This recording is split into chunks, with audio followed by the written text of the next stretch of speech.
मंडप में घी की आहुतियों की गंध थी, मंत्रों की आवाज थी, रिश्तेदारों की फुसफुसाहट थी, पर श्रुति के कानों में जैसे कुछ भी साफ नहीं पड़ रहा था।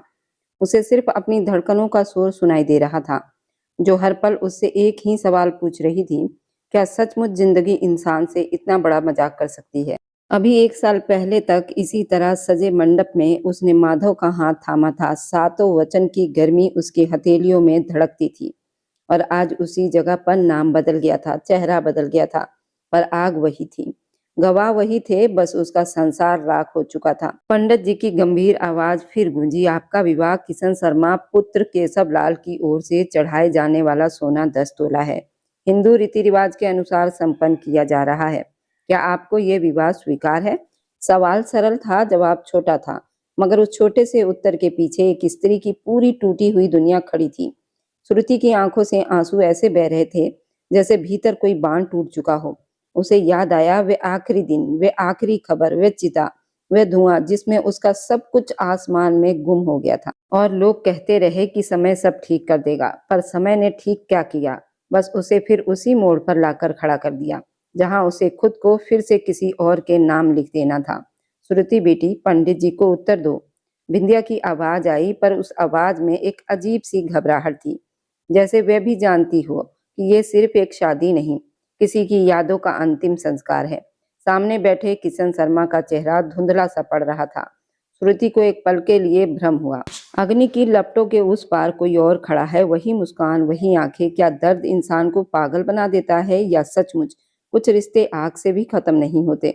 उसका गला सूख गया, होंठ कांपे। अगर वो न कह दे तो क्या होगा? क्या कोई फिर से मर जाएगा, या इस बार वह खुद मर जाएगी? भीड़ इंतजार में थी, परिवार की इज्जत इंतजार थी, समाज इंतजार में था, और एक कोने में उसकी मोहब्बत सिर झुकाए चुपचाप उसे जाते हुए देख रही थी। जी स्वीकार है, शब्द उसके मुंह से निकले नहीं, जैसे किसी ने छीन कर बाहर फेंक दिए हो। उसने महसूस किया मानो उसी क्षण उसने अपने दिल का दरवाजा भीतर से बंद कर दिया हो और चाबी किसी अंधेरी खाई में गिरा दी हो। आंसू का कड़वा घूंट निगलते हुए उसने सिर झुका लिया, पर तभी उनकी नजर अग्नि के पास पड़ी एक छोटी सी चीज पर अटक गई। वही धागा, वही मन का जो उसने कभी माधव की कलाई पर बांधा था। ये यहाँ कैसे आया, किसने रखा, क्यों रखा? उसकी रूह कांप उठी। क्या अतीत सचमुच चला गया है, या आज भी यहीं कहीं बैठा है, उसकी हर हाँ को ना में बदलने के इंतजार में? और श्रुति दिल पर पत्थर रखे, अपनी ही नजरों में खुद को बेमोल करती हुई उस रहस्य को सीने में दबाए अग्नि के फेरे लेने को उठ खड़ी हुई, जैसे हर कदम के साथ वह एक नए जीवन की नहीं, बल्कि किसी अनजानी सच्चाई की तरफ बढ़ रही हो, जो कभी भी सबके सामने फट सकती थी। ये कहानी उस दिन शुरू हुई थी, जब श्रुति बहुत छोटी थी, जब उसके पापा की मृत्यु हुई थी। ससुराल वाले इतने अच्छे नहीं थे, श्रुति को और उसकी माँ को बहुत तंग करते थे, जिसकी वजह से श्रुति के नाना जयराम जी ने अपनी बेटी बिंदिया को और अपनी नवासी श्रुति को अपने यहाँ बुला लिया था, और तब से ही ये दोनों यहीं रहा करते थे। बिंदिया के पड़ोस में उनकी सहेली का बंगला था, और बिंदिया की सहेली तुलसी देवी थी। तुलसी देवी के 2 बेटे थे, माधव और किशन। तुलसी देवी का पति किशन लाल और उनका दोस्त गंगाराम, जो कि बिल्कुल उनके रिश्तेदार जैसा ही था। उनका कारोबार, हर चीज़ एक साथ हुआ करता था। वह एक ही साथ उस बड़े से बंगले में रहा करते थे। केशव लाल का बड़ा बेटा माधव बहुत ही समझदार और सुलझा हुआ लड़का था। वैसे तो किशन भी बहुत समझदार था। दोनों ही बेटे एक से बढ़कर एक थे। तुलसी देवी और बिंदिया दोनों एक ही कॉलेज में पढ़ते थे। वहीं से उनकी दोस्ती हो गई थी, और दोस्ती बहुत गहरी थी। इस गहरी दोस्ती को उन्होंने रिश्तेदारी में बदलने का सोचा था। 2 साल पहले तुलसी देवी ने अपने बेटे माधव का रिश्ता बिंदिया की बेटी श्रुति के साथ तय किया था। श्रुति माधव से बेहद प्रेम करती थी, इसमें कोई शक नहीं था। आज उसकी शादी दोबारा हो रही थी। आपका विवाह किशन शर्मा पुत्र केशव लाल के तरफ से चढ़ाए जाने वाला सोना 10 तोला है, और हिंदू रीति रिवाज के हिसाब से संपन्न किया जा रहा है। क्या आपको विवाह स्वीकार है? श्रुति की आंखों से बेइंतहा आंसू बह रहे थे। 1 साल पहले ही ये विधवा हो चुकी थी। वह माधव की पत्नी थी। उस पर मुसीबत का पहाड़ टूट गया था। आज इस विवाह पत्र पर दूल्हे का नाम माधव से हटकर किशन हो गया था। वह व्यक्ति आज मानो अग्नि के हवाले हो चुका था और भगवान को प्यारा हो गया था। वहाँ तक पहुँचना नामुमकिन था। श्रुति बेटी पंडित जी को उत्तर तो बिंदिया ने गला खकार कर कहा, जी स्वीकार है। और वह फिर दिल पर पत्थर रखकर अपनी ही नज़रों में अपने आप को बेमोल करके घूंट भर आंसू निगल गई। वह उस समय पूरी तरह शांत थी, बस लगातार आंसू बहा रही थी। अरमानों भरी जिंदगी के दिन उसके भाग्य में बहुत कम लिखे थे। वह उसके साथ केवल 6 महीने रही थी, लेकिन वे 6 महीने उसकी ज़िंदगी के सबसे सुंदर दिन थे। श्रुति परिवार की सबसे सुंदर समझदार लड़की थी, शौकीन, चंचल, हंसने हंसाने वाली। वह केवल 5 वर्ष की थी जब उसके पिता की कार दुर्घटना में मृत्यु हो गई थी और इसके बाद बिंदिया अपनी बेटी को लेकर अपने पिता जयराम के घर आ गई थी। सामने वाले बंगले में बिंदिया की सहेली तुलसी देवी केशवलाल रहा करते थे, जिनकी पत्नी बिंदिया की पुरानी सहेली थी। इसलिए दोनों घरों में अपनापन बना रहता था। जब माधव ने अपने पिता का बिजनेस ज्वाइन किया तो छोटे बेटे किशन के सर पर आर्मी में जाने का जुनून सवार हो गया। वह घर से दूर अपनी ट्रेनिंग पर चला गया। इधर श्रुति और माधव के बीच में गहरी दोस्ती पनपने लगी, जो धीरे धीरे रिश्ते में बदल गई और घर वालों ने दोनों की सगाई तय कर दी। जब किशन अपनी ट्रेनिंग पूरी करके लौटा और ये खुशखबरी सुनी, वह बहुत खुश हुआ। पिता केशवलाल की खुशी में उसकी खुशी भी दुगनी हो गई। शादी के सारे इंतजाम उसी ने अपने हाथों से किए। भाई के सिर पर सेहरा भी सजाया और नोटों की रस्म भी निभाई, लेकिन उसे ये अंदाज़ा नहीं था 6 महीने के बाद उसे अपने ही हाथों से अंतिम संस्कार भी करना पड़ेगा। अतः जब शादी हुई तो केशवलाल की हवेली में खुशियों का माहौल था। माधव बहुत वफादार और केयरिंग इंसान था। श्रुति को ट्रीट करने का उसका अंदाज बेहद नरम था और वह उसे हमेशा बच्चों की तरह संभाल कर रखता था। शादी के तीसरी रात भी उसने उंगलियों पर रेखा खींचने की तरह हल्के से उसे चूमा। श्रुति डरी हुई नहीं लग रही थी। उसकी धीमी धीमी बातें सुनते हुए वह सिर झुकाकर शर्मा गई थी। माधव ने बहुत प्यार और स्नेह से उसे अपना बनाया था। श्रुति खुद को दुनिया की सबसे खुशनसीब लड़की महसूस कर रही थी। वह ईश्वर का धन्यवाद करती थी उसे माधव जैसा सुलझा हुआ पति मिला। लेकिन ये खुशी सिर्फ 6 महीने ही सीमित रही। तभी एक दिन हॉल में वह रोते हुए कह रही थी, श्रुति बेटी, जो माधव कह रहा है उसे मान लो। और बिंदिया ने माधव का ही पक्ष लिया। शादी को अभी 1 हफ्ता ही हुआ था कि किशन शाही पनीर की फरमाइश करने लगा था। भाई के प्रति लगाव की वजह से माधव उसकी हर बात को सिर आंखों पर रखना अपना कर्तव्य समझता था, लेकिन श्रुति को शुरू से ही उसकी कुछ अजीब आदतें खटकती थी। उम्र में छोटा होने के बावजूद किशन समझ में बड़ा था, इसलिए वह उसे ज़्यादा तकलीफ नहीं देता था और हमेशा भाभी वाला ही रिश्ता रखता था। बस रात को शरारत सूझती तो शाही पनीर की जिद करने लग जाता था। बेचारी श्रुति उठकर इंटरनेट से रेसिपी देखकर शाही पनीर बनाने की कोशिश करती, जिसमें तुलसी देवी उसकी अच्छी खासी मदद कर दिया करती थी। कुछ दिनों से उनका आपस में हल्का सा मनमुटाव चल रहा था, इसलिए श्रुति ज़्यादातर अपने कमरे में ही रहा करती थी। घर में सभी लोग उससे प्यार और इज्जत से पेश आते थे, खासकर केशवलाल, जो अपनी पत्नी तुलसी देवी के दीवाने थे। तुलसी देवी जहाँ होती केशवलाल वहीं उनके साथ रहते और एक पल के लिए भी उन्हें अकेला नहीं छोड़ते थे।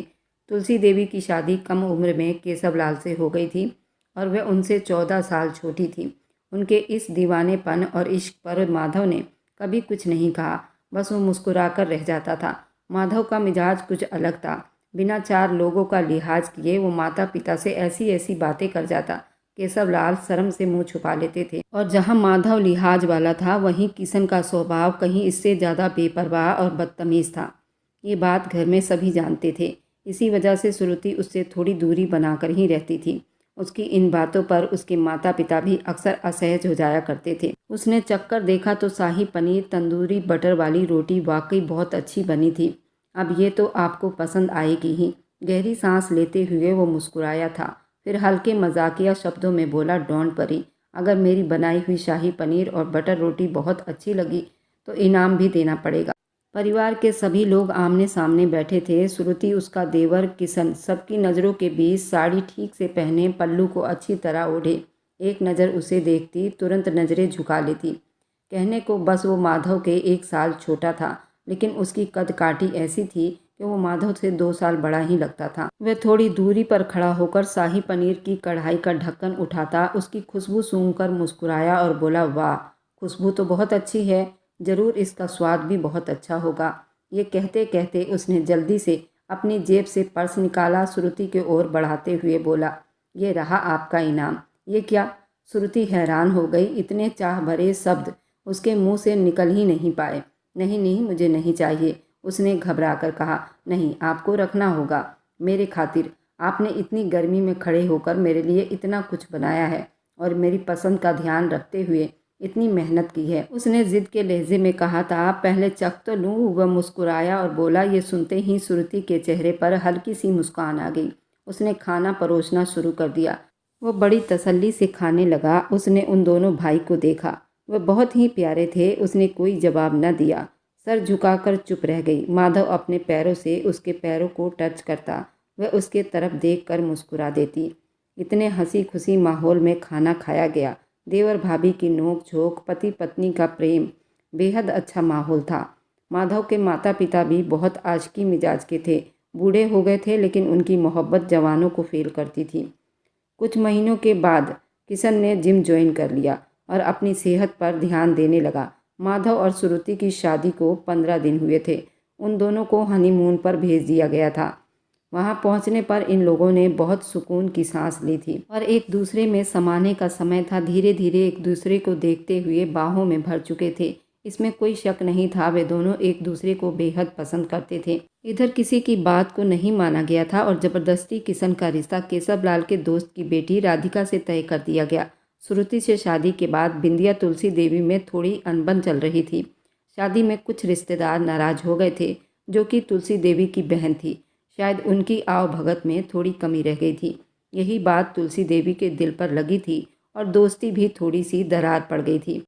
इधर किशन की छुट्टियां ख़त्म हो रही थी। वापस जाने से पहले ही दोनों की सगाई कर दी गई।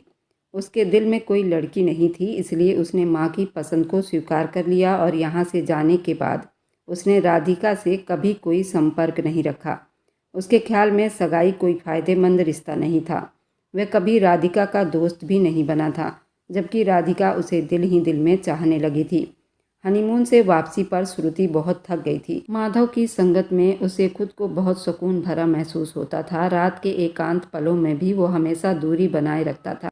जब भी वह श्रुति के करीब आता, उसकी मर्यादा का पूरा ध्यान रखता था। वह हमेशा बहुत प्यार से उसे ट्रीट करता था, इसलिए वह उसके पास अपने आप को बेहद सुरक्षित महसूस करती थी। यही वजह थी कि माधव श्रुति के दिल में बहुत ऊंचे स्थान पर आ गया था। वह और पतियों जैसा बिल्कुल भी नहीं था। श्रुति को जब उसकी चाहत होती थी तभी वह उसके करीब आता था और इतनी सहजता से उसकी चाहत को मिटाता कि वह खुद ही उस पर मर मिटती थी। फिर एक दिन श्रुति की जिंदगी में माधव का कार एक्सीडेंट हो गया। उस भयानक हादसे ने सबको ऐसा झटका दिया कि आज तक कोई उसे समझ नहीं पाया। श्रुति की दुनिया अब उजड़ गई थी। भाई की अचानक मृत्यु की खबर सुनकर किशन शहर से लौट आया था। किशन का दिल बहुत बुरी तरह टूट गया था। माधव के जाने से पूरा घर ही बिखर गया था और ये हवेली उन्होंने छोड़ दी, जिसमें उनके बेटे की चिता को अग्नि के हवाले किया गया था। और इस गम से बाहर निकलने के लिए उन्होंने जल्दीबाजी में ये हवेली छोड़ दी थी। तुलसी देवी और केशव लाल अगर वहाँ और ज़्यादा रहते तो उन्हें सदमा और ज़्यादा घेर लेती। इसी वजह से जल्द वहाँ से उन्होंने वह बंगला खाली कर दिया था। सब कुछ छोड़कर वे शहर में शिफ्ट हो गए थे। किशन हमेशा अपनी माँ तुलसी देवी से वादा करता था कि वह लखनऊ वापस लौट आएगा। उस बीच श्रुति इस अफरा तफरी में हैरान थी और दोपहर से रो रही थी। किशन ने पूरी स्थिति समझने की कोशिश की। तुलसी देवी ने रोते हुए किशन को सब बता दिया। उनके दोस्त गंगाराम को केशव लाल और तुलसी देवी के चले जाने पर अपनी बेटी की सुरक्षा की चिंता परेशान कर रही थी। वह यहाँ आकर जबरदस्ती अपनी बेटी राधिका की शादी की डेट फिक्स कर दी थी और ये परिवार एक शादी में चला गया और वहीं पर किशन उनकी बात सुनकर हैरान हुआ था। वह ये शादी करने के लिए तैयार नहीं था, लेकिन तुलसी देवी चाहती थी कि किशन ये शादी कर ले। गंगाराम भी इस बात को लेकर बहुत उत्तेजित हो रहे थे और दबाव डाल रहे थे। अगर सगाई हो गई है तो शादी भी हो जानी चाहिए, नहीं तो इसमें मेरे परिवार की बदनामी होगी और बरसों पुरानी दोस्ती भी टूट सकती है और इसमें हम दोनों परिवारों को बहुत बड़ा नुकसान भी हो सकता है। कई बिजनेस हम दोनों के एक साथ हो रहे हैं और अगर ये शादी टूटती है हम सबका बिजनेस भी बर्बाद हो जाएगा। तुमसे शादी के लिए मेरी बेटी तो कब से सपने सजाकर बैठी है। इन शब्दों ने किशन को ये समझा दिया कि राधिका अब उसकी जिम्मेदारी बन गई है। ये वो बात थी जिसे वह खुद भी पूरी तरह नहीं जानता था। लेकिन इस पर विचार कर किशन के पिता केशवलाल के मन में ये विचार आया कि वे राधिका की सुरक्षा और भलाई के लिए उसका विवाह किशन से कर सकते हैं। यहाँ पर सब कुछ उल्टा हो गया था। बिंदिया ने रोकर सभी घर वालों पर दबाव डालना शुरू कर दिया कि मेरी बेटी की इज्जत का सवाल है और मेरी बेटी को इसी घर में रहना है, क्योंकि मेरी बेटी प्रेग्नेंट हो गई है और अब उसकी देखभाल बहुत ज़रूरी है। उसके पेट में आपके परिवार का वारिस पनप रहा है और ऐसे में अगर श्रुति अपने दिमाग पर दबाव डालेगी तो बच्चे को भी काफ़ी नुकसान हो सकता है और आपके परिवार के वंश पर भी बुरा असर पड़ेगा। तो अच्छा होगा कि श्रुति की शादी आप अपने परिवार में किशन से करवा दो। किशन लाल ने बिंदिया की बातें बड़ी बारीकी से सुनी। इसी अफरा तफरी में किशन अपने परिवार के साथ बारात लेकर आया और ज़बरदस्ती श्रुति का विवाह किशन से करवा दिया गया।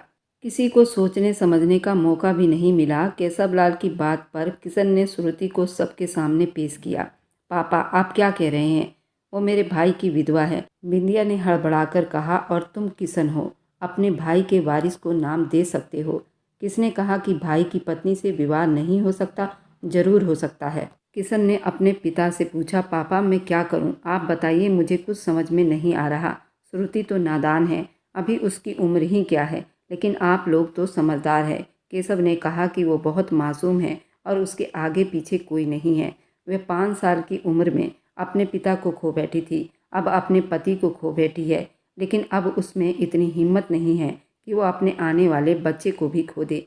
इसलिए मैं जो कह रहा हूँ वही करो बेटा, इसमें हम सब की भलाई है। अब इस शादी के खिलाफ तुलसी देवी भी खड़ी हो गई थी और केशव उनसे वजह मांग रहे थे। यही वजह है कि श्रुति ये सब झूठ बोल रही है। उसका अधिकार अब इस घर में ख़त्म हो चुका है। आप क्या चाहती हैं? केशव ने पूछा। उसका विवाह माधव से हुआ था, ये उसकी माँ बिंदिया का निर्णय था। तुलसी देवी ने साफ शब्दों में मना कर दिया। वह अब उसकी वजह से अपने दूसरे बेटे किशन को नहीं खो सकती। वह जैसे अब कठपुतली बन गई थी जिसे हर कोई घुमा रहा था। उसने बड़ी गहराई से माधव को याद किया था, लेकिन पहले हुए विवाह की वजह से उसे बहुत परेशानी थी। अपने प्यारे माधव को खो दिया था। अपने दिल में उसने उसकी यादों को जिंदा रखा था और पेट में पल रहे 4 महीने का गर्भ उसे और ज़्यादा परेशान कर रहा था। इस अपराध के बाद उसने सोचा कि अब किसी और का उस पर अधिकार नहीं हो सकता। श्रुति ने अपना निर्णय भगवान के भरोसे छोड़ दिया। सुबह दूसरी तरफ गंगाराम के घर ये खबर पहुंच चुकी थी और बिल्कुल ये खबर आग की तरह फैली थी। ये खबर पहुंचते ही वह सब आपे से बाहर हो गए और गंगाराम की पत्नी कलावती अपने बेटे को लेकर तुरंत शहर में केशव के फ्लैट पर पहुंच गई थी, जहां पहले से ही ढोल लगाड़े बज रहे थे। राधिका बेटी, तुम चिंता मत करो, मैं तुलसी देवी से बात करती हूँ। उन्होंने मेरी बेटी की ज़िंदगी खराब कर दी। पहले तो कहती थी मैं ये शादी नहीं होने दूंगी, अब खुद ही अपने दूसरे बेटे को भी सूली पर चढ़ाने बैठी है। उस बाजे गाजे में इतनी जोर से चिल्ला रही थी, पर किसी की आवाज़ उन ढोल नगाड़े में सुनाई नहीं दी। दोनों माँ बेटी रो धोकर वापस आ गई थी। उसके बाद उनके पति गंगाराम भी अपने आदमियों को लेकर वहां पहुंच चुके थे, लेकिन तब तक शादी संपन्न हो चुकी थी, विवाह तो हो चुका था। आपका मैं बहुत इज्जत करता हूँ, आप मेरे पापा के जिगरी दोस्त हैं और बचपन से मैं आपके साथ खेल कर बड़ा हुआ हूँ। मैं आपका बहुत सम्मान करता हूँ, इसलिए अच्छा होगा कि आप यहाँ से चले जाइए। किशन ने ठंडी और सख्त आवाज़ में उनके सामने चट्टान की तरह खड़े होकर कहा। शोर सुनकर श्रुति की आंखों में आंसू भर आए। वे आगे जाने की हिम्मत नहीं कर पा रही थी। तुम लोग बहुत धोखेबाज हो। पहले सगाई करते हो, उसके बाद शादी की डेट भी रख लेते हो और उसके बाद शादी उस मनहूस लड़की से ही करते हो जो तुम्हारे एक बेटे को पहले ही खा चुकी है। मेरी बेटी का क्या, जो तुम्हारे नाम पर इतने दिनों से बैठी है और तुमसे मोहब्बत भी करती है। मेरी बेटी को तुम लोगों ने बहुत धोखा दिया है। मैं ये बात चुपचाप बैठ कर नहीं सहूँगी, मैं ये बात पुलिस तक लेकर जाऊँगी। तुम लोग बहुत धोखेबाज हो, बात किसी और से करते हो और शादी किसी और से कर लेते हो। वह धमकी भरे स्वर में बोले। किशन के चेहरे पर हल्की मुस्कान चमक उठी। ठीक है, आप ये शौक भी पूरा कर लीजिए, लेकिन 9 मिनट से पहले आप यहाँ से बाहर चले जाइए, नहीं तो बहुत बुरा हो जाएगा। और आपको इस तरह चिल्लाने की कोई ज़रूरत नहीं है। जो करना है यहाँ से बाहर जाकर कीजिए। केशव ने अपनी बहू श्रुति को बाहर बुलाया, उसे दिलासा दिया और कहा कि तुम कितनी बदल गई हो। इन 5 महीनों में तुमने अपने आप को पूरा गला लिया है। जो चला जाता है वो वापस कभी नहीं आता। अब इस गम को अपने दिल से निकाल दो और नई जिंदगी की शुरुआत करो। उसका चेहरा कितना शांत और स्थिर हो गया था, लेकिन मेकअप के नाम पर केवल हल्का सा मांग में सिंदूर था। श्रुति बिना पलटे सबको देख रही थी। उसकी नम आंखें किशन से टकराई, उनमें चेतावनी झलक रही थी। किशन ने उसे ऐसी नज़रों से देखा जैसे आज पहली बार देख रहा हो। किशन का निहारना गंगाराम को और अधिक गुस्सा दिला रहा था। किसी भी हालत में वह पीछे नहीं लौट सकता था, क्योंकि ये करोड़ों की संपत्ति की बात थी। इसी संपत्ति के लालच में उसने अपनी बेटी राधिका की शादी अपने दोस्त केशव के बेटे से जोड़ी थी। वे साथ में बिजनेस करते थे, गांव में एक ही साथ बड़ा सा हवेली बनाकर उसमें रहा करते थे। गंगाराम के पास पुश्तैनी कोई प्रॉपर्टी नहीं थी, लेकिन केशव लाल के पास बेहद ज़मीनें थीं और केशव लाल की वसीयत के अनुसार बाद में उनकी बेटी राधिका को ही सब कुछ मिलना था। गंगाराम यही लालच लिए अपनी बेटी का रिश्ता उस घर में जोड़ चुका था। वसीयत ये थी कि केशव के ना रहने पर सारी प्रॉपर्टी केशव की पत्नी को मिलना था। उन्होंने अपनी प्रॉपर्टी अपनी पत्नी बहू के नाम पर रखी हुई थी। इसी वसीयत के हिसाब से गंगाराम ने अपनी बेटी की शादी तय की थी, लेकिन यहाँ तो सब कुछ उल्टा हो गया था और अभी भी वो पूरी संपत्ति हड़पने के खुली आंखों से सपने देख रहे थे और वह किसी भी हद तक जा सकते थे। वह इस योजना को लंबे समय से नियंत्रित कर रहे थे, लेकिन किशन के आने से उनकी पूरी योजना असफल हो गई। सामने खड़ा व्यक्ति कोई आम व्यक्ति नहीं था, वह एक भारतीय सेना का ऑफिसर था। आज किसी कीमत पर भी पीछे हटने वाला नहीं था। यहाँ तो उसके भाई की संतान की बात थी, तो वह भला पीछे कैसे हटता। वह डरने वाला नहीं था। गंगाराम ने बड़ी मुश्किल से ही वहाँ से वापसी पकड़ी और अंगारों पर लौट रहा था। अब अपने हाथों की लकीरों पर शक की नजरें गड़ाए था। ये मैं अभी समझ नहीं पा रहा, लेकिन मैं वापस आऊँगा। वह धमकाते हुए गुस्से की आग में वहाँ से निकल गया। केशवलाल के चेहरे पर चिंता की गहरी परछाई उभर आई। उन्होंने भरी निगाहों से किशन की ओर देखा और आंखें भर आने पर श्रुति को सीने से लगा लिया। उन्हें पूरा भरोसा था कि अब वो अकेली नहीं। आंटी जी, मैं आपकी आंखों से एक भी आंसू नहीं बहने दूंगा, ये मेरा वादा है। मेरे रहते मेरी फैमिली की तरफ कोई आंख उठाकर भी नहीं देखेगा। मैं सबको जवाब देना जानता हूँ। किशन शेर की तरह गरजा था। ये सुनकर बिंदिया अब थोड़ा भरोसा महसूस हुआ था। अपनी बेटी की चिंता थोड़ी कम हुई थी। उन्हें मालूम हुआ कि वह अब अकेले नहीं। यह एहसास उन्हें भीतर तक बहुत मजबूत कर रहा था।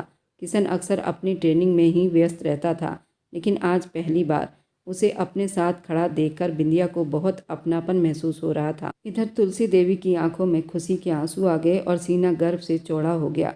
उधर बिंदिया श्रुति को किशन के कमरे में छोड़ने आई तो देखा कि वो बुरी तरह से घबराई हुई थी। क्या हुआ बेटी, इतनी घबराई क्यों हो? बिंदिया बेटी की हालत देखकर खुद रो पड़ी।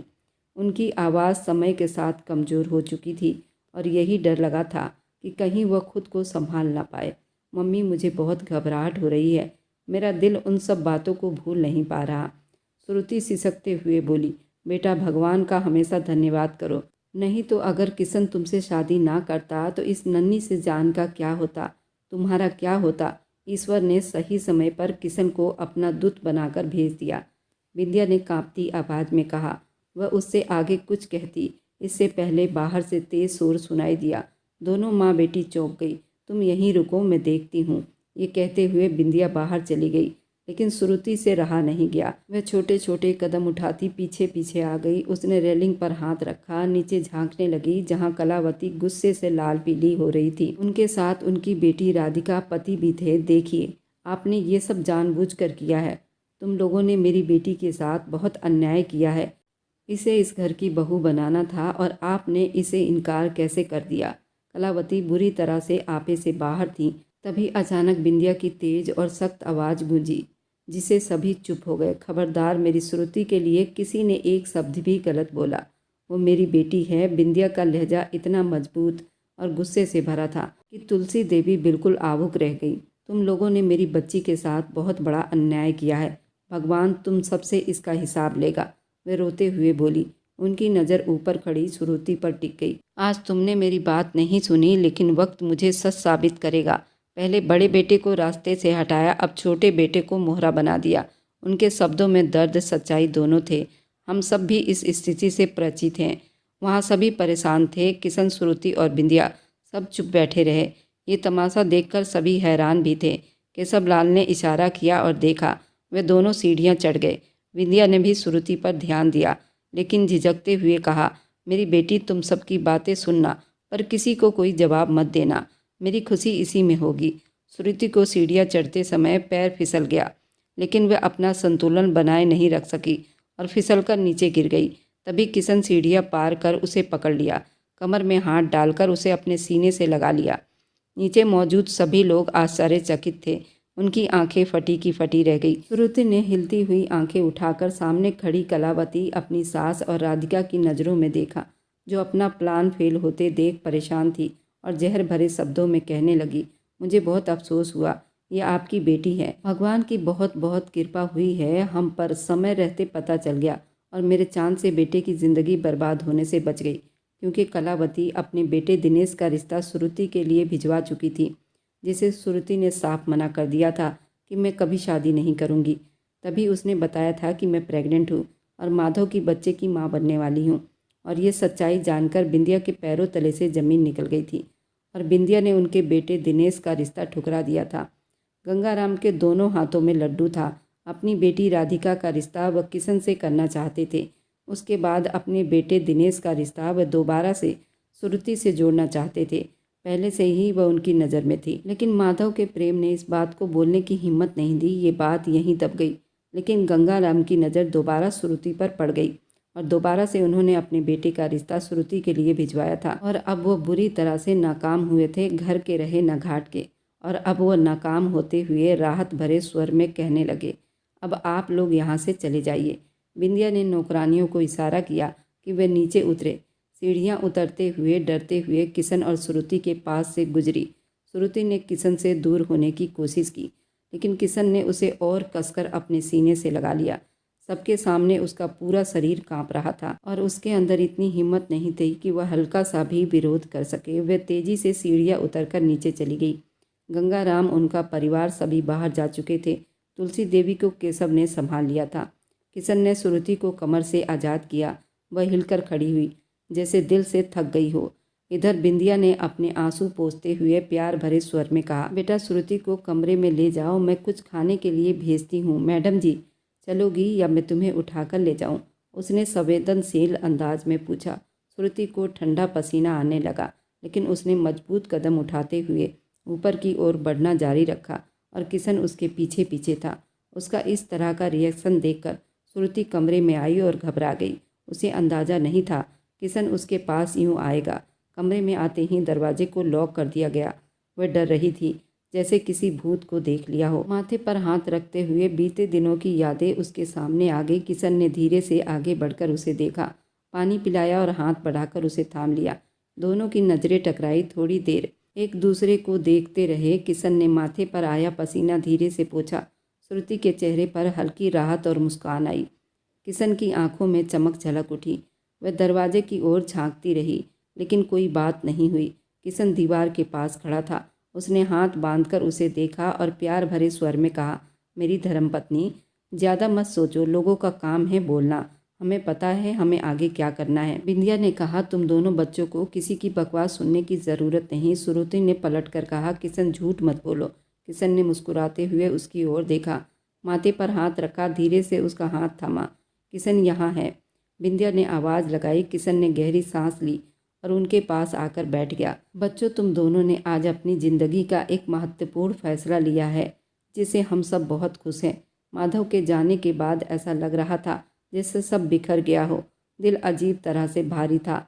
माधव की बात होते ही श्रुति अपने आप किशन की ओर पलटकर झुकते हुए बिना किसी शब्द के बैठना पसंद करने लगी। किशन ने सबको संभाल लिया था और श्रुति ने कभी नहीं चाहा कि वह खुद बिखरे। दोनों ने एक दूसरे का हाथ थामा और अपने हाथों में मजबूती से पकड़ लिया। फिर वह अपनी माँ बिंदिया को अपने सीने से लगाए बैठी थी। अब वो बेटे से क्या पूछती, उन बातों को उसने कैसे समझा था। अब उन्हें उसके चेहरे पर सिर्फ मुस्कान चाहिए थी। ईश्वर की कृपा से वह दिलासे देते हुए बोली। वह पास बैठा गहरी नज़रों से सामने बैठी अपनी नई बहू श्रुति को देख रहे थे। उधर गंगाराम के घर में कोहराम मचा हुआ था। अब क्या होगा? उस जायदाद का फैसला तो हो गया, अब क्या करेंगे जायदाद का? क्या कोई रास्ता निकालेंगे? बड़ी परेशानी में होते हुए अपने पिता की ओर देखते हुए पूछा, जिसकी आंखों में लालच साफ दिखाई दे रहा था। कुछ तो करना पड़ेगा। जायदाद की लालच में अपने आप को गड्ढे में धकेलने की सोच रहे हैं। कुछ भी हो जाए, ये जायदाद मैं किसी भी हाल में अपने हाथों से जाने नहीं दूंगा, चाहे मुझे कुछ भी करना पड़े। वह आदमी गुस्से और लालच में डूबा हुआ बोला था। दिनेश अब बहुत परेशान हो चुका था अपने पिता की सोच से। और कितने लोगों को मारोगे ये जायदाद के लिए? कलावती ने पास आकर सवाल किया। इसके जवाब में वो पलटा और जोरदार थप्पड़ उसके मुंह पर जड़ दिया। उधर बेटे को भी बहुत बुरी तरह से डपट दिया। अपनी जुबान को लगाम दो पापा, आप फालतू के सोच से सबको खो दोगे, दोस्ती को भी, यारी को भी। मेरी माँ ये सब नहीं चाहती, वह सुलह चाहती है। वह कभी ऐसा नहीं सोचती। उन्होंने हमेशा अच्छा ही सिखाया। लेकिन जिस दिन एक पिता ने लालच और क्रोध में अपनी पत्नी पर हाथ उठाया, वह दोस्ती और रिश्तों की सीमा को पार कर गया। आप चाहे किसी का भी तर्क दें, बदले के नाम पर इस दुनिया में दौलत के लिए इंसान किस हद तक गिर सकता है, ये उसी दिन साफ हो गया था। इतनी परेशानी और अपमान के बावजूद दिनेश ने अपने पिता द्वारा मां पर हाथ उठाने के बाद भी पिता को बिना रोके जाने दिया। उस दृश्य को देखते ही उसके भीतर कुछ टूट गया था, क्योंकि उस दिन उसका पूरा कार्यक्रम तय था और उसके पति ने बच्चे के सामने ही उस पर हाथ उठाया था। ये बात ना तो कभी भूलने वाली थी और ना ही कभी गंगाराम को माफ़ कर सकती थी। गंगाराम बिल्कुल आग बबूला हुआ था। इस बार उसके इरादे बेहद खतरनाक होने वाले थे। इधर किशन अपने कमरे में आया था। बहुत हंगामे, बेइज्जती और शिकायतें हो जाने के बाद में वह वहां आया तो देखा कि श्रुति बेड से सिरहाने टेक लगाकर बैठी थी। इस स्थिति में वो बिल्कुल नॉर्मल नहीं दिख रही थी। अब इस घर में अनकंफर्टेबल महसूस कर रही थी। पहले जैसा यहाँ कुछ भी नहीं था। 5 महीने के बाद इस घर में दोबारा लौट कर आई थी। वह अपने आप को संभाल रही थी। परिवार को भी ये सब स्वीकार करने में समय लग रहा था। लेकिन किशन एक व्यवहारिक व्यक्ति था। उसके लिए शादी कोई मुश्किल नहीं थी, लेकिन श्रुति को ये सब फेस करना कठिन लग रहा था। किशन थोड़ा परेशान हुआ। अगर तुम थकी हुई हो तो आराम करो, वह धीरे से कहता हुआ उसके पास गया। वह हिचकिचाते हुए सिर को दूसरी तरफ घुमा लिया। इसका एहसास बहुत झिझक में पड़ा हुआ था और यही अदा किशन को और आकर्षित कर रही थी। उसने उसका हाथ अपनी कलाई से थाम लिया और धीरे से अपनी ओर खींचा। श्रुति ने उसे आश्चर्य भरी आंखों से देखा। दोनों के चेहरे एक दूसरे के पास थे। आंखों में आंखें डालकर दोनों पूरी तरह मौन थे, जबकि किशन की गर्म सांसें सीधे उसके चेहरे पर महसूस हो रही थी और श्रुति दिल की गहराई से थरथराई थी। किशन को उसका दर्द समझ में आया। ये पहली बार था जब उसने किसी औरत को इस तरह अपनी तरफ खींचा था। उसने धीमी आवाज़ में कहा, मैं तो बहुत ज़्यादा थक गया हूँ। अब मेरे पूरे शरीर में दर्द हो रहा है। मैं जानती हूँ आप मेरे करीब नहीं आओगे। मैं एक विधवा औरत हूँ।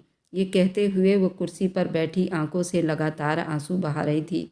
दिल पर जैसे कोई भारी बोझ रखा हो। किशन अपनी जगह पर डटा रहा और बोला, बस अब अगर तुम्हारी जुबान पर ऐसी बकवास सुनी तो मुझसे बुरा कोई भी नहीं होगा। उसकी बात सुनते वह अंदर ही अंदर जल रहा था।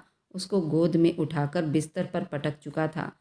पटकने की अफरा तफरी में उसकी साड़ी उसके घुटनों से ऊपर चली गई थी। गोरी टांगों को देखकर वह बेकाबू हुआ था। साड़ी को घुटनों से सरकाता उसके बैली बटन पर गया था। उसकी आंखों में एक अलग ही जुनून नजर आ रहा था, जो पीछे हटने वाला नहीं था और उसके ब्लाउज को खोलकर उसके तन से अलग कर चुका था। उसने कभी ऐसा सोचा भी नहीं था। आज वह उसके सामने इस तरह आया था कि वह घबरा गई थी और कांप कर रह गई थी। उसका पूरा जिस्म वाइब्रेट कर रहा था। किशन ने कहा, अब तुम्हारी जुबान पर सिर्फ मेरा नाम होना चाहिए और किसी का नहीं। तुम अब पूरी की पूरी मेरी हो। उसे एक मौका दिए बिना उसे दीवाना कर गया। वह सब कुछ बोलती आहें भर रही थी, बेहद घबरा रही थी। उसने कहा, अब जो कुछ होगा सब कुछ मेरा होगा। उसके दिल की जगह होंठ रखकर जोर से दांत गड़ा गया। वह बहुत जोर से गुस्से में चीखी थी, तुमने तो कहा था कि तुम मुझसे शादी करो। अब मुझे झेलना तुम्हारा ही काम है। उसके हर अंग को चूमता पागल कर गया। अब रहने दीजिए, अब मैं थक गई हूँ। अब मुझसे और सहन नहीं होता, ज़बरदस्ती मत कीजिए। वह फिर से उसी अंदाज में बोली, कोई मौका नहीं मिलेगा। मैं अपने कपड़े तो बदल लूँ। आपने इतनी मर्दानगी दिखा दी, सारी कसर पूरी कर ली है। ये कहते उसने ब्लाउज दोबारा पहनने लगी। उसने उसके हाथों से ब्लाउज छीनकर उसके ब्यूटी बोन पर झुक चुका था। पहले से ही लाल पड़ा था। अब मुझसे और ज़्यादा सहन नहीं होता। छोड़िए ब्लाउज को। वह जितना ही उसे हटाती वह उतना ही चिपकता चला जाता। उसको फिर से बेकाबू करता बिस्तर पर गिरा चुका था। फिर से अपने जुनूनी मोहब्बत को उस पर निछावर करने लगा था। वह जो बेहाल हो चुकी थी, इधर सुबह के 10 बज चुके थे और उनका दरवाज़ा अभी तक नहीं खुला था। तुलसी देवी आग बबूला हो रही थी। आपकी नज़रों में सिर्फ तुम्हारा पति किशन होना चाहिए, वह जुनूनी अंदाज में कहता, उसकी धड़कनों पर अपने होठों से खरोंच लगाता, उसकी सिसकियां निकलवाता चला गया। उसका हर पल जानलेवा था। प्लीज़ किशन, वह उसको और ज़्यादा बेबाकी पर उतरता देख उस पर गुस्सा करने लगी थी और कहने लगी, बाहर कोई आवाज़ दे रहा है तुम्हें। वह अभी भी उसको छोड़ने का नाम नहीं ले रहा था, उसको बिस्तर से निकलने नहीं दे रहा था। उसको सिर से पैर तक खुमारी नज़रों से देखता बोला। उस पल श्रुति ने अपनी आंखों पर हाथ रख दिए, खुद को छुपाना चाहा, जबकि किशन ने उसके हाथों की पीठ पर अपने गीले होठों का प्यार रखते कहा, बस प्यार से देखो, और धीरे से आगे होते कमरे की लाइट ऑन की थी। अभी उसके होठों को अपने होठों से पकड़ते उसके आंखों में आंखें डाल गया। श्रुति की आंखों से आंसू बह निकले। उसके आंखों के आंसुओं को अपने होठों से चूमता, उसके गालों पर प्यार करता, उसके गर्दन पर आता, उसे चुप रहने पर मजबूर कर गया। अब क्या हुआ? अब क्यों रो रही हो? सारी दुनिया से लड़कर तुम्हारे करीब आ रहा हूँ, तब भी तुम्हें तकलीफ हो रही है। ऐसी क्या बात है, बताओ। वह उसके कंधे पर अपने नाखून गड़ाती, उस बॉडी बिल्डर जिसको रात से सहना इतना आसान नहीं था। धीरे धीरे आखिर वह रात बीत गई थी और करवट लेते किशन को मंदी मंदी आंखों से देखने लगी, जिसकी आंखों में फिर से हल्की हल्की खुमारी उभर रही थी। न जाने कैसी मोहब्बत थी जो ख़त्म होने का नाम ही नहीं ले रही थी। करीब अब तो सुबह भी हो चला था। श्रुति की जिस्म में जान जैसे निकली हुई थी। वह उसे एक रात में इस तरह अपनी मोहब्बतें निछावर कर गया था जितनी 6 महीने में माधव ने भी नहीं किया था। उसकी जान हथेली पर लाई हुई थी, जबकि एक वो था, उसका दिल ही नहीं भर रहा था। प्लीज़ किशन, मैं मर जाऊंगी, वह धीरे से बोली, लेकिन शब्दों में आंसुओं की दमक बाकी थी। आज तक कभी नहीं सुना कि सुहाग रात मनाते कोई लड़की मर गई हो। वो बेबाकी से कहता, उसे अपने सीने में जोर से जकड़ गया। उसके दिल की जगह तिल को देखते हुए उसे अपने सीने में जोर से भींच गया। उसे वो बहुत अपनी अपनी सी लगी थी। आप मेरी जान निकाल कर रहोगे? वो अपना सिर जरा सा ऊपर करते बोली। एक रात में ही हार मान गई, जबकि ये सब फर्स्ट बार तो नहीं हुआ। उसकी गर्दन में मुंह छुपाता अब प्यार भरे शब्दों में बोला। उसकी बात पर श्रुति का दिल फिर से दुख गया। ना चाहते हुए भी उसने ऐसे शब्द निकाल दिए, आपके भाई ने उन 5 महीनों में मुझे इतनी सख्ती से नहीं छुआ था जिस तरह आपने एक रात में। उसकी बात पूरी होने से पहले ही किशन ने उसकी कमर को अपने हाथों की मुट्ठियों में पकड़ लिया। वह तड़प उठी थी। कितनी बार कहा है आपसे, अब आपकी जुबान पर सिर्फ मेरा नाम होना चाहिए। आप समझती क्यों नहीं? आपका नाम ही लूंगी, लेकिन आप मुझे इतना ताना ना मारो। वह सर झुकाए उन आंसुओं को पीकर बोली, तो वह जल्दी से बोल पड़ा था, I am sorry, I am sorry. मेरी नीयत ताना देने की नहीं थी। वह जल्दी अपने शब्दों पर गौर करता एक्सक्यूज मी कह गया। श्रुति ने अपनी हिरनी सी पलकें उठाई, उसे हैरानी से देखा, जबकि उसके आंसुओं पर फिर से पछता रहा था। वह एक बार फिर से सिसकियां भर रही थी। वह फिर से इतने जुनून और मोहब्बत से अपनी बाहों में समेट रहा था। श्रुति की सांसें फिर से बिखर रही थी। दोपहर भारी सांसों को सुनते और ज़्यादा मदहोश हुआ। सब कुछ भुलाते चला गया, उसको अपना बनाते चला गया। अब सुबह तो कब की हो चुकी थी। किशन और श्रुति नाश्ते के लिए नहीं आए, अभी तक नहीं जागे थे। केशवलाल के जुबान पर यह बात अभी चल ही रही थी कि श्रुति और किशन सीढ़ियां उतरते हुए दिखाई दिए। वे अपने पिता के पैर छूते, उनका आशीर्वाद लेते। सबके चेहरे को मुस्कान ने छुआ था। वे दोनों इतने प्यारे लग रहे थे कि तुलसी देवी ने बेकाबू भगवान से प्रार्थना करना नहीं भूली। उन्होंने कहा, केशवलाल, दोनों बच्चों के सर से पैसे उतारो और नौकरों में बांट दो। हे भगवान, हर बुरी नज़र से, आफत से बचाए मेरे बच्चों को। तुलसी देवी ने मोहब्बत से कहा, जी किशन, मैं सोच रहा हूँ कि आज रात छोटा सा फंक्शन रख लेते हैं, ताकि सब परिवार वालों को पता चल जाए कि श्रुति हमारे परिवार की बहू है। वो बहुत रिलैक्स अंदाज में नाश्ते की तरफ ध्यान दिए हुए थे। जैसा आप कहेंगे पापा, सब ऐसा ही होगा। श्रुति चाय का कप पकड़े अचानक से उसने किशन से बात की। उसने चौंक कर उसकी तरफ देखा। वह तो बहुत नॉर्मल बिहेव कर रहा था, जैसे उन दोनों के बीच में बहुत गहरी दोस्ती हो गई हो। क्या हुआ? वह बराबर देखने पर किशन ने उसे देखा तो बड़बड़ाते हुए उसने आगे बढ़कर चाय का कप उसको थमा दिया। उसने थैंक यू कहा। उसकी आंखों में चमक थी।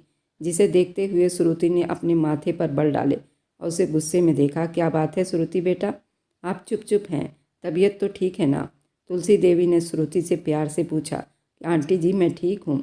उसकी आवाज़ में थकन सी महसूस हुई, जिस पर किशन के चेहरे को एक बार फिर से मुस्कान ने छुआ। कनकियों से अपनी पत्नी को देखते हुए चाय का कप अपने होठों से लगा लिया। उसे एक आंख दबाकर श्रुति ने बड़बड़ाते हुए फेर लिया। उसकी आंखों में चमक तो होनी ही थी, और वह इतना हैंडसम बॉडी बिल्डर और जवान था।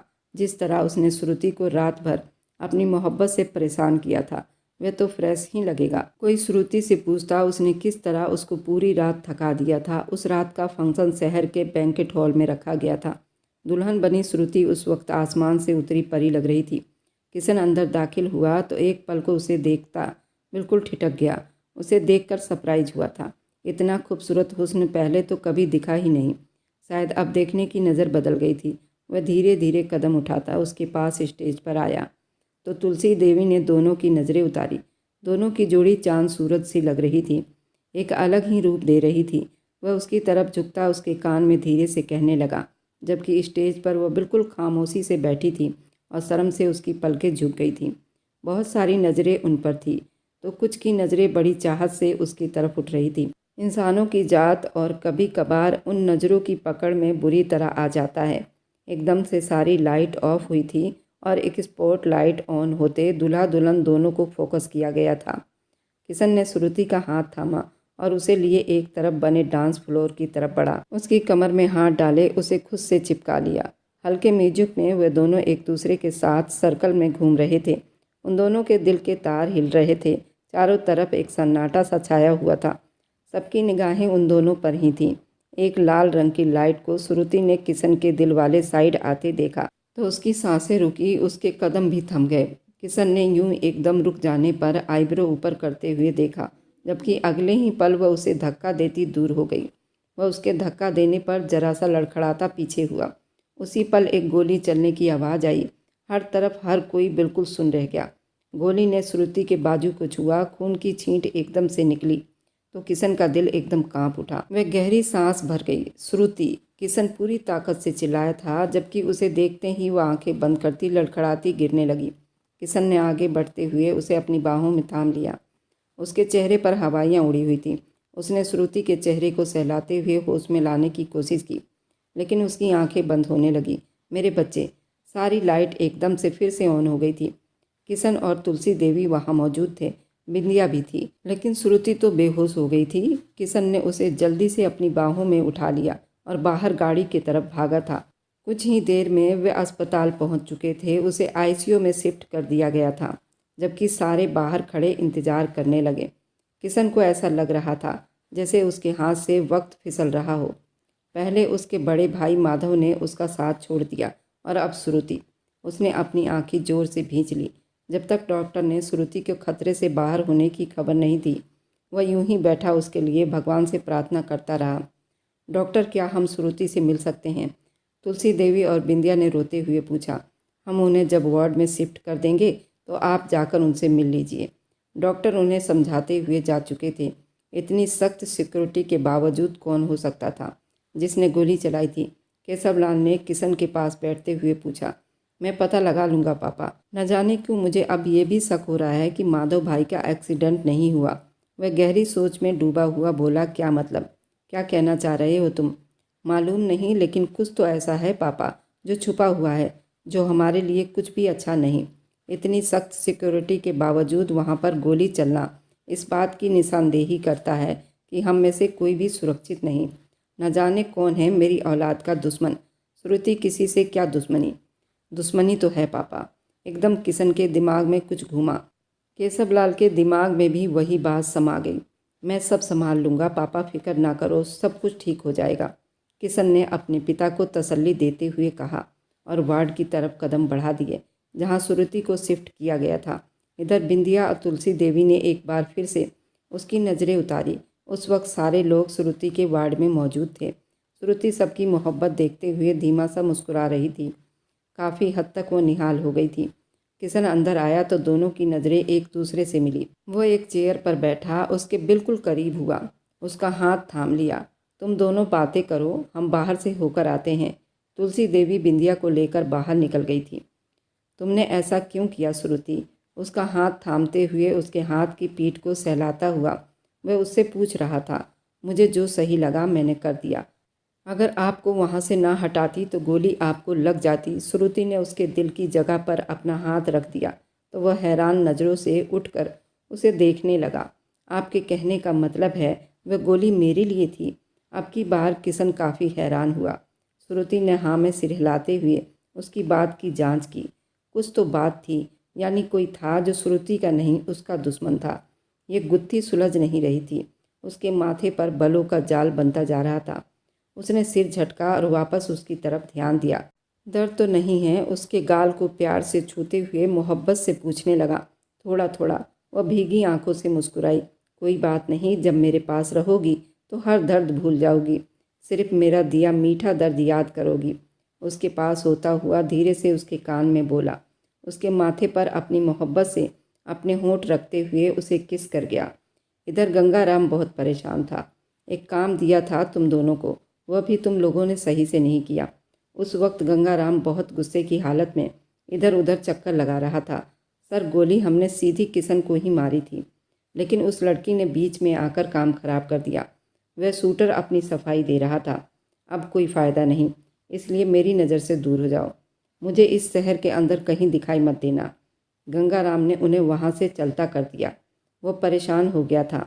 अगर इस हफ्ते के अंदर अंदर उन्होंने वसीयत अपने नाम ना किया तो उन्हें घर से बेदखल होना पड़ेगा। अब उसकी समझ में ये बात नहीं आ रही थी कि अगली चाल क्या चले।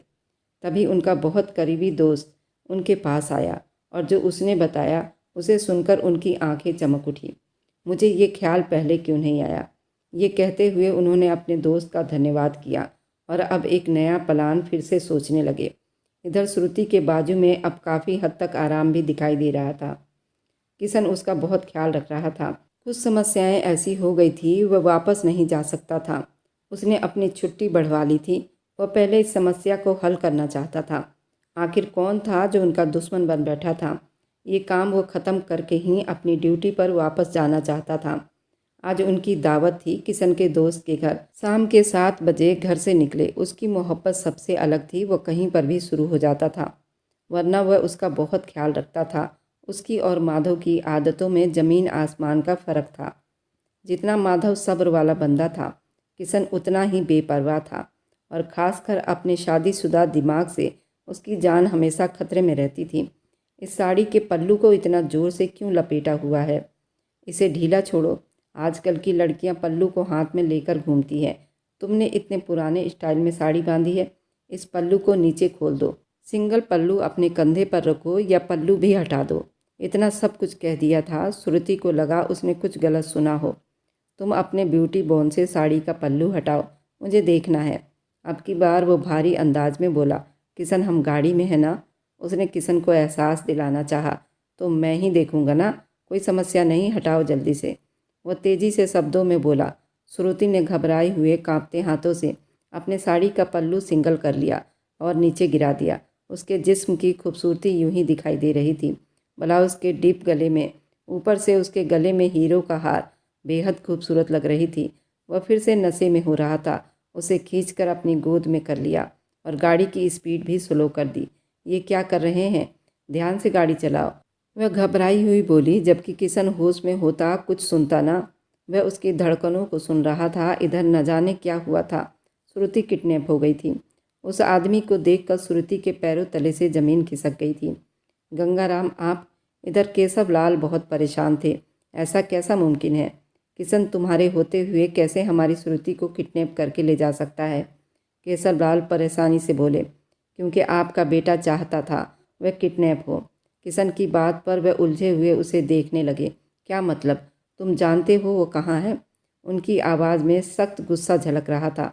लेकिन आप फिक्र ना करें, जब तक किशन के सीने में सांस चल रही है तब तक श्रुति को कुछ नहीं हो सकता। वह ठोस भरे शब्दों में कहता हुआ उनको तसल्ली करवा गया। पर जब तक श्रुति वापस नहीं आ जाती तब तक वे घर भी नहीं जा सकते थे। इस वक्त वह श्रुति को अपने खुफिया अड्डे पर कैद कर रखा था। उन्हें सारी हकीकत बताते हुए अब वो अपनी टीम के साथ मिशन पर जा रहा था। आप सब घर में प्रार्थना करो, वह आंखों में जीत की चाहत लिए बोला। सब लाल अब बहुत परेशान थे। उधर उस आदमी को अपनी तरफ आता देख, अंकल जी, मुझे लगा तुम मुझे पहचान भी नहीं पाओगी, पर तुम्हारी याददाश्त तो काफ़ी अच्छी है। उन्होंने मुस्कुराते हुए उसकी तारीफ की। आपने मुझे क्यों किडनैप किया अंकल जी? वह मासूम उससे सवाल कर रही थी। देखो श्रुति, मेरी और तुम्हारे साथ कोई पर्सनल दुश्मनी नहीं। बस इन पेपर पर साइन कर दो, तुम्हें आराम से तुम्हारे घर पहुंचा दिया जाएगा। उन्होंने एक फाइल उसकी तरफ बढ़ाई। इसमें क्या है? इसमें कुछ खास नहीं है, बस इतना लिखा है कि तुम अपने नाम हुई सारी जायदाद और बिजनेस अपने अंकल जी यानी मेरे नाम कर रही हो। लेकिन अंकल जी, सब कुछ आपका ही तो है। उसे कुछ समझ नहीं आया। हाँ, लेकिन तुम्हारे नाना जी ने मरने से पहले तुम्हारे माँ के नाम के हिस्से की सारी ज़मीन तुम्हारे नाम कर दी थी और तुम्हारे ससुराल की ज़मीन भी तुम्हारे नाम है। अब तुम वापस ये सब मेरे नाम कर दो, वरना क्या अंकल जी? वरना एक बार फिर पत्नी बनने के लिए तैयार हो जाओ। उसने उसके कान के पास जाते हुए धीरे से कहा। जैसे ही उसने सुना वो पूरी कांप उठी। उसकी आंखों से आंसू बहने लगे थे और अपने किशन को उसके गले में आंसुओं का गोला अटक गया।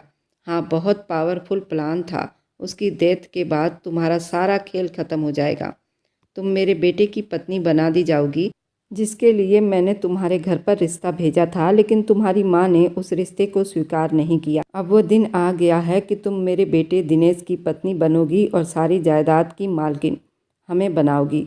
अब आखिरी हल यही है, इन पेपर पर साइन करो और अपने पति की जान बचा लो। जरूरी नहीं हर बार निशाना चूक जाए। पल में उसके रोंगटे खड़े हो रहे थे। अब सोचना बंद करो और साइन करो। गंगाराम ने मुंह बनाते हुए कहा। श्रुति ने पेपर सामने किया तो उसे लगा साइन करने से इस सब के बावजूद किशन की जान भी चली जाएगी। क्या इंसान की जान की कोई कदर नहीं रह गई? वह बहुत दुख से अपने अंकल को देखने लगी। काश अंकल जी, आपने एक बार प्यार से मुझसे कहा होता तो आंखें बंद करके सब पेपर पर साइन कर देती, सब आपके नाम कर देती, लेकिन आपने एक जान ले ली, माधव को मार डाला। किशन, मेरे शेर को मारने की धमकी दे रहे हो? आपको लगता है कि मैं इतना कुछ हो जाने के बाद इन पेपर पर साइन करूंगी? इस बार उसके सब थोड़े गुस्से में दिखाई दे रहे थे।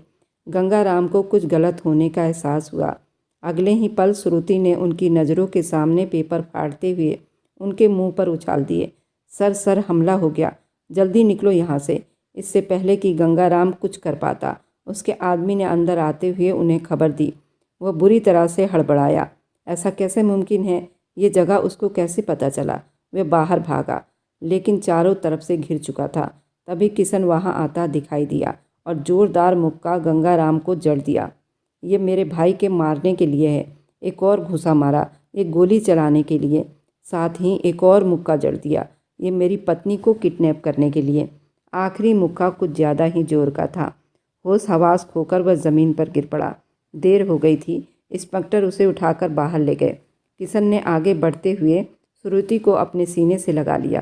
श्रुति को लगा दुनिया जहान का सुकून उसकी बाहों में सिमट आया है। किशन ने श्रुति की प्रोटेक्ट के लिए एक खास चिप उसके कंधे पर लगाई थी। इसके बारे में श्रुति बिल्कुल भी नहीं जानती थी, लेकिन वह जहाँ कहीं भी जाती किशन उसे आसानी से ढूंढ सकता था। आज वे सब परिवार एक साथ एक शादी में जा रहे थे। श्रुति ने कानों में झुमके पहने तो किशन देखता ही रह गया। वह बहुत प्यारी लग रही थी, सिर से पैर तक खूबसूरती का पुतला बनी थी।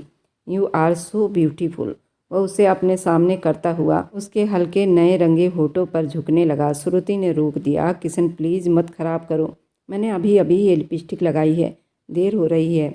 वह गुस्सा करने लगी। उसका यूं किशन को पीछे करना किशन को सख्त चिढ़ा गया और गुस्से से उसके होठों पर झुकता हुआ उसे अपनी पकड़ में ले गया। उसकी सांस बुरी तरह से उखड़ने लगा, लेकिन किशन को उस पर तरस नहीं आया। अच्छे से अपनी मोहब्बत से मिलवा गया और पीछे हटा तो वह लड़खड़ा गई। किशन के सीने पर जाकर टिक गई। उसने उसे सीने में समेट लिया, उसके कंधे पर अपने होंठ लगा दिए। आप बहुत जालिम हैं, वह उसके सीने से लगी हुई शिकायत कर रही थी। जालिम क्या होता है? आज रात अच्छी तरह मिलवाऊंगा। तुम मुझे शांत नहीं रहने देती हो। तुम्हारा रूप इतना खूबसूरत हो जाता है कि मैं अपने आप में नहीं रह पाता हूँ मैडम। अचानक से उसे उल्टियाँ होने लगी तो वह बाथरूम की तरफ लपकी। Are you okay? वह उसके पास जाते हुए उसकी कमर से लिपट कर फिक्र से पूछने लगा। मालूम नहीं, बार बार उल्टी आ रही है, निढाल सी हो गई। किशन ने उसकी पीठ को अपने सीने से लगा लिया। चलिए डॉक्टर के पास लेकर चलता हूँ। नहीं, आज शादी पर जाना है, किशन ने टोका। आपसे ज़्यादा कुछ भी ज़रूरी नहीं है मेरी जान। मेरे साथ चलो और मम्मी को बता देंगे कि अस्पताल आए हैं। उसने कहा। उसकी प्रेगनेंसी ठीक ठाक थी। उसकी प्रेगनेंसी में बस 5 महीने बाकी थे। डॉक्टर ने एक और बात कही थी, श्रुति के पेट में एक नहीं 2 बच्चे हैं और इनको बेड रेस्ट की बहुत ज़रूरत है। श्रुति, ये मेरी ज़िंदगी की सबसे बड़ी खुशी है, ये जो आपने मुझे दी। वह गाड़ी में आकर बैठते हुए उसका हाथ थाम गया। सब आपकी मेहनत है। वह जुबान दांतों तले दबा गई। उसकी बात सुनते किशन ने ठहाका लगाया। मुझे तो पहले ही अंदाज़ा था, ये सब मेरी मेहनत है। वह उसे एक आंख दबाकर गाड़ी स्टार्ट कर गया। आप इतने ज़्यादा रोमांटिक निकलोगे किशन, मुझे बिल्कुल भी अंदाज़ा नहीं था। वह शर्माते हुए बोली। आप इतनी खूबसूरत निकलोगी। वह मुस्कुराया। अब वह खुलकर उससे हर बात शेयर कर लिया करती थी और किशन को उसके इस अंदाज पर खुशी होती थी। किशन ने मोहब्बत से उसका हाथ थाम लिया, अपने होठों से लगा लिया। थैंक यू यार। उसकी चाहत पर वह शर्माकर पलकें झुका गई। अब माधव हाउस में खुशियों का समा था। एक साथ 2 बच्चों की आने की खुशी में पूरा घर सजाया गया था। सब तरफ मिठाइयाँ बांटी जा रही थी। वे दोनों बहुत खुश थे। दूसरी तरफ गंगाराम को अब उम्र कैद की सज़ा सुना दी गई थी। उसके खिलाफ बहुत सारे सबूत मिले थे और अदालत ने उन्हें उम्र भर की कैद सुना दी थी। श्रुति ने सारी जायदाद, अपना धन दौलत अपने बच्चों के नाम कर दी। उसे धन दौलत से कोई गर्ज नहीं था, लेकिन वह गंगाराम को सज़ा दिलवाना चाहती थी क्योंकि वह कातिल था। 5 महीने बाद वह पेट पर हाथ रखे आंखें मीच गई। किशन ने जल्दी से लैपटॉप एक तरफ रखते हुए आगे बढ़कर उसे थाम लिया। ठीक हो ना?